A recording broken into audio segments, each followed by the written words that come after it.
The film begins with Cal and his sister Becky on the road to San Diego, talking about their decision to run away from home because Becky is 6 months pregnant, and their parents reacted poorly.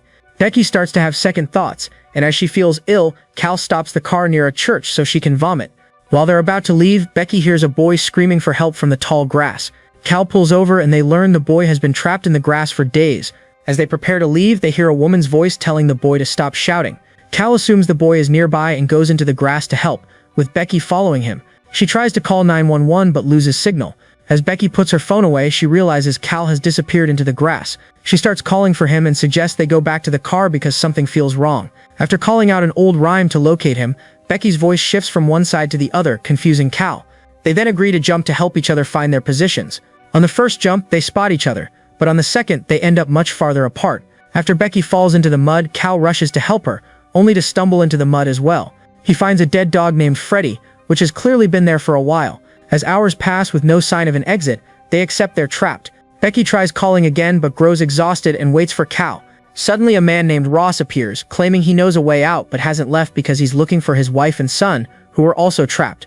Although Becky is suspicious of him, she reluctantly agrees to let him help find Cal. Meanwhile, Cal hears the voice of the boy Tobin, who had been calling for help earlier. Tobin tells Cal it's easier to find things after death and says he wasn't responsible for luring them into the grass. Tobin believes his sister will die soon and he claims a rock told him the truth. The rock helps people hear the grass and learn secrets. Tobin leads Cal toward Becky, while Becky and Ross talk about her pregnancy, and she notices strange items on the ground. When she looks around, Ross has disappeared and she begins calling for him but gets no answer. She eventually calls for Cal, and just as she's searching, something grabs her and pulls her into the grass. Back with Cal, Tobin leads him to a barren patch in the grass with a large rock in the center. Tobin urges Cal to touch it, but just before Cal does, he hears a strange chanting. Becky's scream suddenly interrupts, and Cal runs toward her voice, ignoring Tobin's warnings. The scene shifts to a truck arriving at a gas station near the church. It's Travis, Becky's ex, looking for the siblings. After finding no signs at the train station, he discovers their abandoned car by the church, which shows signs of being there for weeks. He calls out but gets no response, so he enters the church, which is also empty. Outside, he finds a book with Becky's name and assumes they entered the grass field. As Travis steps into the field, he tries to follow the sun to track his path, but the grass keeps unfolding behind him. As the day turns to night, Travis grows disoriented, stops, and stares at Becky's photo. Then, out of nowhere, Tobin appears and offers to help him find Becky. Travis follows him, only to find Becky's lifeless body in the field. As he cries, Tobin explains that the grass doesn't move dead things, making it easier to find them. Travis is left alone as Tobin vanishes. The next morning, Travis wakes up beside Becky's body and notices a necklace. He tries to keep moving but hears Tobin's voice again. This time, Tobin seems healthy, accompanied by his parents and the dog Freddy. It's revealed that the field is caught in a time loop. When Freddy runs into the grass, Tobin follows him despite his mother's warning. Travis realizes Tobin has found a way out and urges him not to return, but it's too late. Tobin leads his family into the field, and by night Ross is searching alone. The next day, Becky and Cal are back at the car, but this time Travis is also in the field. When he calls for Becky, both siblings hear him, and Travis explains he's been looking for them for 2 months. The siblings, however, only remember leaving 2 days ago. They are soon confused by the sound of Tobin reciting Becky's rhyme, and as they follow it, they find each other. Travis tells them about the time discrepancy, but they don't believe him. As they gather, they find Freddy's body and decide to leave. Travis hopes they'll be found, but he confesses that he hasn't told anyone about them. At that moment, Becky feels pain in her stomach, which prompts Travis to ask about the baby. Becky shares that it's a girl and lets him feel her belly as the baby moves. Suddenly a phone rings, and they're shocked when they receive a call from someone who sounds like Becky. The voice is crying, pleading for them not to let Cal hurt Travis, warning that they'll keep making the same mistake over and over again. The group is stunned by the message, but they decide to continue on, unaware that they are being watched from the grass. A few steps later, Becky slips in the mud, and as she falls, she has disturbing visions of a baby, tall grass, and strange figures approaching her, which frightens her and causes her to faint. Cal and Travis rush to her side, but Ross suddenly appears and offers his help, claiming he can lead them out. Travis tells him about a building they saw earlier, and tries lifting Tobin again, but now there's only endless grass. Ross cryptically explains that this is how things work in the field. The group continues walking and eventually comes across the mysterious rock once more. This time they notice strange carvings all over it, and Ross seems to recognize them, suggesting they represent higher knowledge. As he touches the rock, he urges Cal to do the same to gain that knowledge. Before Cal can, Natalie emerges from the grass, warning her husband to stay away. She's visibly scared of Ross and tells the group that Ross is lying. She explains that she had seen both Ross and Becky before, but at the time Becky was already dead, and Ross had tried to harm her.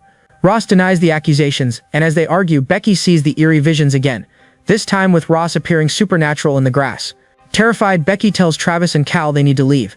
They try to convince Natalie and Tobin to join them, but Ross insists on them touching the rock. The tension escalates, and when Travis cuts in, it leads to an argument that quickly turns physical. As the men fight, Becky pleads with Cal to help Travis, but he refuses. Ross continues to push for Travis to touch the rock, eventually overpowering him and winning the fight.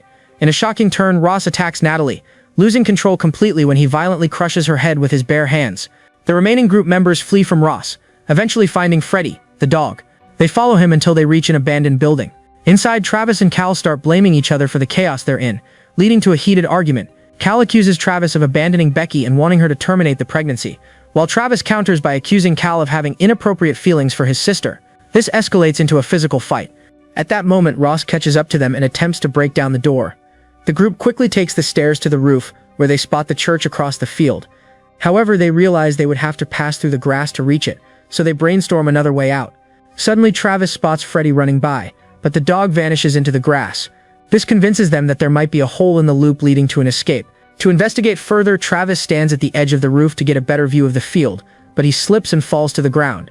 Cal notices but does nothing to save him, and Travis falls hard. Tobin witnesses this, and when Cal sees him, he tries to explain himself. But just then, Ross draws closer, and the group runs again. Becky, however, refuses to leave without Travis, growing suspicious when Cal doesn't provide an explanation for what happened. As she walks away from him, Cal attempts to follow her, but Ross catches him, revealing he knows what happened to Travis. Cal tries to escape, but Ross restrains him, pinning him to the ground as Cal struggles for his life. At that moment, multiple bodies begin to appear in the field, and to everyone's surprise, Travis is alive. He stands up, calling for Becky, and she responds, but they can't see each other. After a moment of frustration, they both lie down in the grass and talk about their child. Travis expresses happiness that Becky decided to keep the baby, but Becky confesses that she wasn't planning to keep the child and had intended to give it up for adoption to a family in San Diego. Travis is devastated by this revelation and vows to find a way out of the field. Suddenly, Ross appears and attacks Becky. In the struggle, Becky manages to grab the scissors she found earlier, but Ross quickly disarms her. He brings her to the ground, intending to harm her, but this momentary distraction gives Becky the opportunity to grab the scissors again and stab Ross in the eye. As it begins to rain, Becky runs for her life, but she's soon surrounded by a group of strange figures coming from the grass. They grab her and pull her back into the field. Moments later, Becky finds herself lying in the mud in front of the mysterious rock. In her pain, she pulls out her phone and dials a number, only to hear the same voice from earlier, warning them not to let Cal hurt Travis. As the strange figures close in on her, Becky screams in agony as her body begins to go into labor. The visions return, and Becky's painful labor mirrors the eerie drawings on the rock. After pushing through intense pain, she finally hears her baby crying, though she can't see her. Suddenly, the ground shakes and splits open into a massive trench between the rock and Becky. She peers into the gap and sees numerous people desperately clinging to branches of an old tree, struggling to escape. Horrified, she pulls back, but exhaustion overtakes her and she passes out. When she regains consciousness, Becky asks about the baby, and to her shock, it's Cal who answers. He reassures her and gives her some water, holding a baby in his arms, which calms Becky. As she relaxes and closes her eyes again, Cal feeds her something, claiming it's grass and seeds, but Becky, tasting it, realizes it tastes like something far more disturbing, human flesh. Terrified, she realizes that Cal is actually Ross. Meanwhile, Travis, badly injured, continues to search for Becky. He eventually finds her lying alone on the ground, and when she asks about the baby, he touches her belly, realizing the child is gone. Overcome with grief, Travis cries as Tobin reappears and tells him that Ross killed everyone. Tobin explains that Ross will never stop and will keep killing them in an endless cycle. Frightened, Tobin begins to cry, and Travis holds him, vowing to protect him. Afterward, Travis yells for Ross to come and kill him, and Ross immediately emerges from the grass, attacking Travis with a bone and knocking him down. Ross then turns his attention to Tobin, trying to force him to touch the rock. Just then, Becky gets up and strikes Ross from behind, causing him to drop Tobin, though she collapses again. Travis rises and attacks Ross, slamming his head against the rock. He finishes the fight by strangling Ross with grass, finally killing him. Travis then rushes to Becky's side, holding her as he cries. Uncertain of what to do next, Travis approaches the rock. Tobin warns him not to touch it, as it will trap him in the loop, but Travis ignores him and touches it anyway. A strange sensation washes over him, and suddenly a red light erupts from the rock, spreading throughout the field as if cleansing the area. Travis's appearance shifts, becoming unsettling, much like Ross before him, causing Tobin to run in fear. Travis stops Tobin, urging him to join him. Ross wasn't lying. The rock gave Travis knowledge of the grass field. He leads Tobin toward the entrance and asks him to go outside and warn Becky and Cal to never enter the field again, hoping this will break the loop. He gives Tobin Becky's necklace as a sign and pushes him out of the field. In the blink of an eye, Tobin finds himself in the attic of the church. He opens the door and steps outside, seeing Becky and Cal's car parked on the road. They're about to enter the field after hearing someone calling for help, but Tobin runs to stop them. A voice identical to his own calls from the grass, and a confused Cal begins to approach. Tobin desperately begs Becky to stop him, and to prove his story he shows her the necklace. Becky is stunned as she compares it to her own necklace, and when Tobin mentions Travis's name, it's the final piece that convinces her. She then moves to stop Cal, convincing him to leave. They take Tobin with them in the car, but instead of heading to San Diego, Becky decides to turn back. She's made the choice to keep the baby. In the field, Travis hears Becky's words and smiles, feeling at peace with her decision. He lies down, allowing the grass to envelop him, content with the knowledge that the cycle may finally be broken.